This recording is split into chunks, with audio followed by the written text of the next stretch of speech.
while I did mention that people are different, if you can talk and communicate with them while they are in your facility, that is the best way to prevent a chargeback from happening.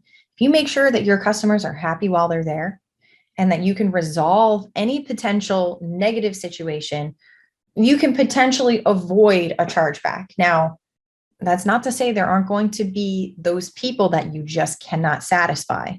Some people you can't satisfy. And then there are also some people that are scam artists. And so we're going to address that a little bit because there are scammers out there. And the thing that we've noticed about scam artists is they often share the scam with other people. And so you'll sometimes see a recurring scam happening, but not every chargeback is a scam. So I want to be cautious to phrase it that way. Not everything is someone trying to pull the wool over your eyes. Sometimes there is a legitimate reason why someone is issuing a chargeback.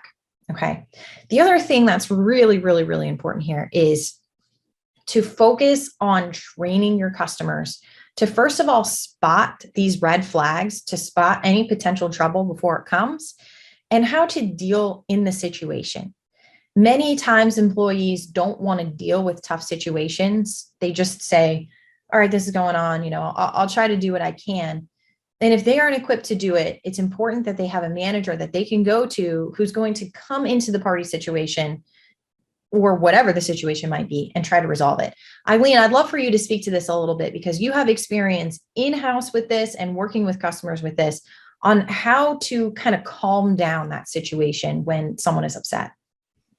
Yeah, absolutely, Rebecca. I mean, I think if you're training your employees and you're empowering them to fix the situation, then they will feel better at doing it. So body language. I mean, you can tell by someone's body language if they're having a good time, if they're upset, and address it immediately. Because maybe you're going to give them a bounce back coupon. Maybe you're going to put $5 extra on their card immediately. Maybe you're just going to let them feel heard. But the quicker that you can, resolve that issue, then possibly they will not actually have to go and do a chargeback. So I think communication is the key. I mean, we need to make sure that what we're communicating what we sold them, if we sold them an incredible memory, we need to make sure that we did that perfect party for them so that they don't have the need to do a chargeback. Yeah. The other thing is the phone, right? Is paying attention when you're on the phone with somebody for a red flag. I listened back on a call that, first of all, and I don't want to jump ahead here, but when you're in the chargeback process, you actually can't submit audio as evidence unless it goes further to arbitration. Then there are other stipulations. Every situation is different, so I can't speak to every single one. But for whatever reason, this customer couldn't use this audio, but we listened to the audio because they had it. And it was red flag after red flag after red flag on this call. The employee should never have taken down that credit card information from that person because when they got to the payment thing, started yelling around the house, I need a credit card. I need a credit card.